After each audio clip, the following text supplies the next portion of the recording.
اللهم اهدني فيمن هديت وعافني فيمن عافيت وتولني فيمن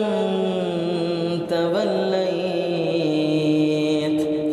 وبارك لي فيما أعطيت وقني شر ما قضيت فإنك تقضي